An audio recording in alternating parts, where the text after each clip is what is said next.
நீங்கள் குண்டா இருக்கலாம் அல்லது ஒல்லியாக இருக்கலாம், இல்லை ஏழையாக இருக்கலாம், இல்லை பணக்காரனாக இருக்கலாம், இல்லை சைவமாக இருக்கலாம், அசைவமாக இருக்கலாம். ஆனால் ஒரு மனசு நல்லா இருக்கா அப்படின்னு ஒரு விஷயம் கேட்பாங்க.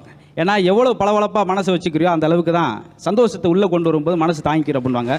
அதுக்கு என்ன அப்படின்னா வரணும்ல, அதாவது சந்தோஷத்தையும் மகிழ்ச்சியும் நண்பர்களாக்கி கொண்டீங்கன்னா துக்கத்தை தூக்கி எறிஞ்சிட்டு சொர்க்கத்தோட சொந்தம் கொண்டாடக்கூடிய ஒரு அற்புதமான நிகழ்ச்சி நம்ம நிகழ்ச்சி.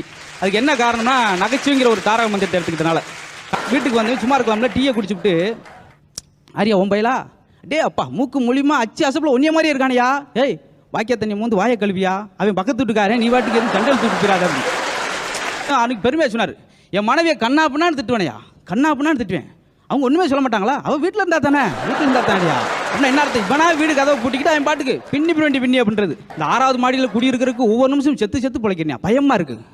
6வது மாடியில் குடியிருக்கிறதுக்கு உனக்கு என்ன பையன் அப்படின்னு என் மனைவி தூக்கி எறிஞ்சு பேசுகிறா அப்படின்னா என்ன அர்த்தம்? இவனு அந்த பையன் நீங்கள் குண்டா இருக்கலாம்.